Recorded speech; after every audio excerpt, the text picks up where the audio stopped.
రోజలైన్ Bosco అని చెప్పి ఒక మహిళ.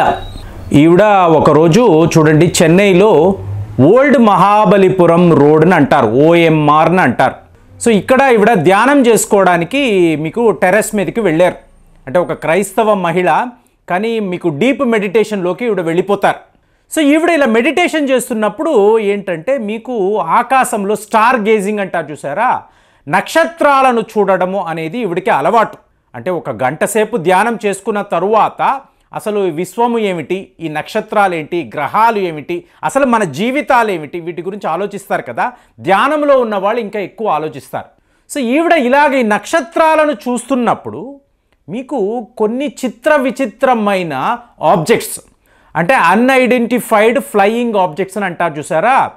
ఇవాళ చెన్నైలో ఇది ఎంత పెద్ద ట్రెండ్ అంటే, నాకు బోల్డ్ అని వీడియోస్ అండి, ఈ రోజలైన్ పంపించిన వీడియోస్ ఎంతమంది మిత్రులు షేర్ చేస్తున్నారు అంటే, ఈవిడకి ఒకసారి అర్థం కాలేదు, అసలు ఈ నక్షత్రాలంతా ఇలా కదిలిపోవడం ఏంటి అంటే, వెనుక ఉన్న నక్షత్రాలన్నీ స్టాటిక్గా ఉండడము, కొన్ని పర్టిక్యులర్ నక్షత్రాలు మాత్రం ఇటు అటు వేగంగా కదలడం.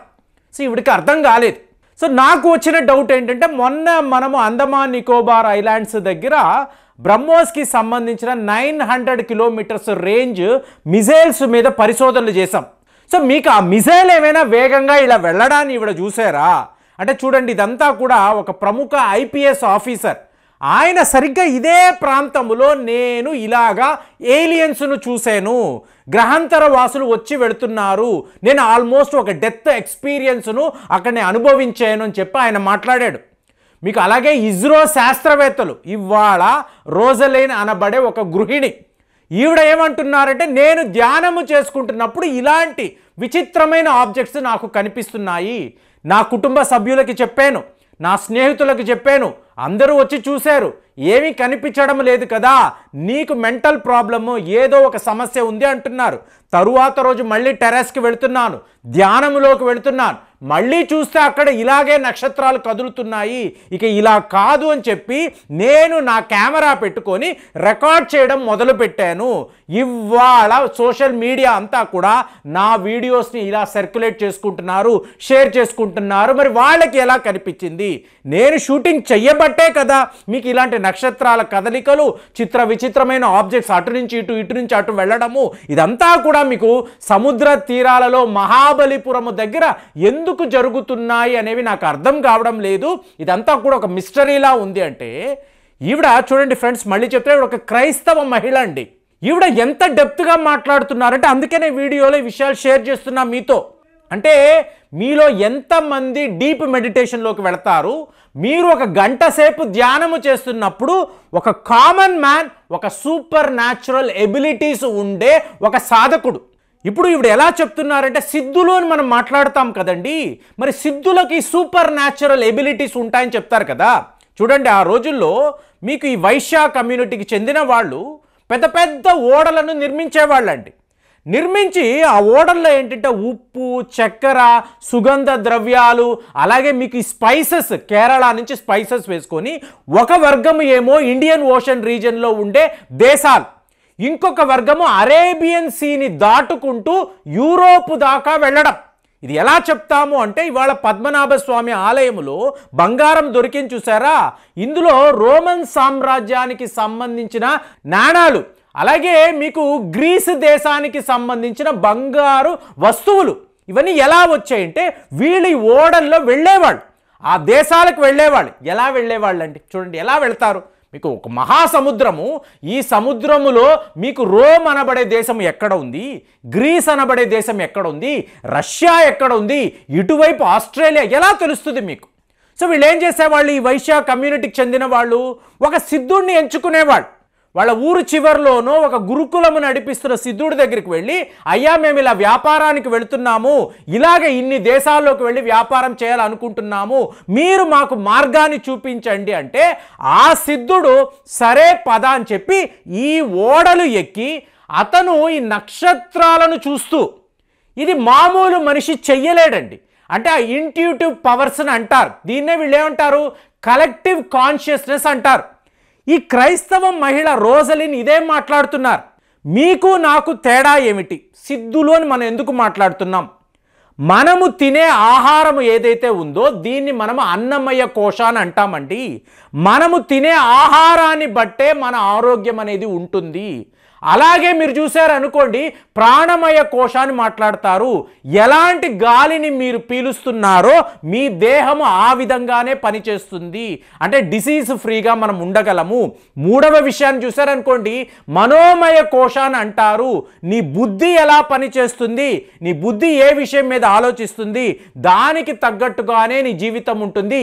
విజ్ఞానమయ కోశ అంటే మీకు కాన్షియస్ బాడీ. అంటే ఇక్కడ నాలెడ్జ్ వేరు, విజ్డమ్ వేరండి. ఒక విషయం పట్ల మనకున్న అవగాహన, దీన్నే కాన్షియస్ బాడీ అంటారు. ఫైనల్గా ఏమిటి, ఆనందమయ కోశ. ప్రతి ఒక్క సిద్ధుడు కూడా అనుభవిస్తున్న ఒక డీప్ మెడిటేషన్లో మీరు ఒక ఎక్స్ట్రాడినరీ ధ్యానములో ఉన్నప్పుడు మీకు సూపర్ న్యాచురల్ ఎబిలిటీస్ అనేవి వస్తాయి. ఒక మామూలు మనిషి చూడలేని విషయాన్ని ఒక సిద్ధుడు చూస్తాడు. అంటే ఆనందమయ కోశ అనబడే రక్షణ వలయంలో ఆ సిద్ధుడు ఉంటాడు. మీరు నేను ఉండము. సో ఈ పరిస్థితి కోసమే నేను ప్రయత్నాలు చేస్తున్నాను. నేను మా టెర్రస్ మీదకి వెళ్ళి నేను గంట సేపు ధ్యానములో ఉన్నప్పుడు నాకు ఒక సూపర్ న్యాచురల్ ఎబిలిటీస్ ఉన్నట్టుగా నేను గుర్తించాను. కాబట్టి నాకు కనిపించేది పక్కన ఉన్న వాళ్ళకు కనిపించడం లేదండి. ఇలాగ నేను ఎన్నో అన్ఐడెంటిఫైడ్ ఆబ్జెక్ట్స్ని చూశాను. ఎవరూ నమ్మలేదు. కెమెరాలో బంధించి ఇవాళ ప్రపంచానికి చూపిస్తున్నాను. అంటే ఇది యోగా సాధనలో హైయెస్ట్ లెవెల్ ఈవిడ మాట్లాడుతున్నారు. ఎవరు ఈవిడ? ఒక క్రైస్తవ మహిళ.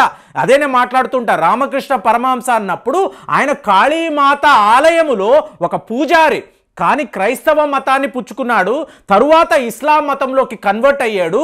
కన్వర్ట్ అయి ఖురాన్లో ఏమి చెప్పబడి ఉంది, పవిత్ర బైబిల్లో ఏం చెప్పబడి ఉంది, వీటిని అంతా తెలుసుకొని మళ్ళీ మీకు ఒక హిందువుగా, ఒక గురువుగా మన ముందు నిలబడ్డాడు. అంటే తెలుసుకోవడం అండి, మీరు ఒక సుప్రీం కాన్షియస్నెస్లోకి వెళ్ళడం.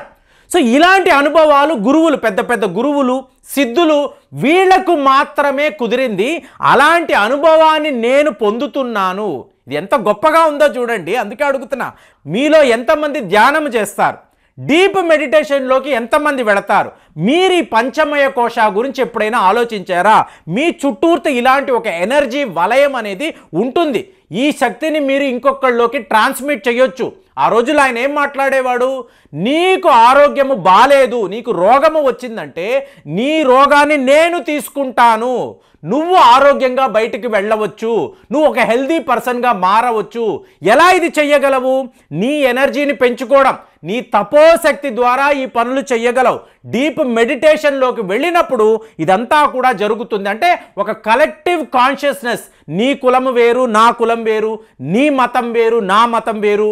ఈ తారతమ్యాలు అనేవి సిద్ధులలో ఉండవు. సో ఆటోమేటిక్గా వాళ్ళకి ఒక కలెక్టివ్ కాన్షియస్నెస్ అనేది ఉంటుంది. ఇలాగ వీళ్ళకి అపారమైన జ్ఞానము.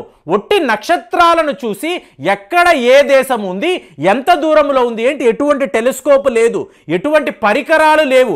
ఇవాళ ఇంతంత పెద్ద టెలిస్కోప్లను పెట్టుకొని ఇది నక్షత్రము, ఇది గ్రహము అని చెప్తున్నారు. ఒట్టి కళ్ళతోనే ఇది గ్రహము నక్షత్రము చెప్పాలంటే మీకు ఎంత అపారమైన జ్ఞానం ఉండాలి. అలాంటిది సిద్ధుల్లో ఉండేది. నేను కూడా అదే ప్రయత్నాల్లో ఉన్నాను. కాబట్టే నేను ఇలాంటి యూఎఫ్ఓలు నాకు ఓల్డ్ మహాబలిపురం రోడ్లో ఇలా తరచుగా కనిపిస్తున్నాయి. గత 2 నెలల నుంచి ఇలాంటి మార్పుని నేను గమనించానని చెప్పి ఈవిడ చెప్పడము ఇవాళ ప్రపంచమంతా కూడా, ఇంకా నాసా వాళ్ళ దాకా కూడా ఈవిడ పంపిన వీడియోస్ ఇవాళ షేరింగ్ అవుతున్నాయి. చెన్నైలో ఉండే ఒక గృహిణి ఇంతంత పెద్ద విషయాల గురించి మాట్లాడడము, ఇలాగ వీడియోస్ తీసి సోషల్ మీడియాలో సర్క్యులేట్ చేయడము చాలామందికి ఆశ్చర్యంగా ఉంది. మరి మీరు ఎంతవరకు, ఎన్ని గంటలు, ఎన్ని నిమిషాలు మీరు ధ్యానం చేస్తారు? డీప్ మెడిటేషన్లోకి వెళుతున్నప్పుడు ఈ సూపర్ న్యాచురల్ ఎబిలిటీస్ అనేవి మీకు కూడా ఉంటాయా?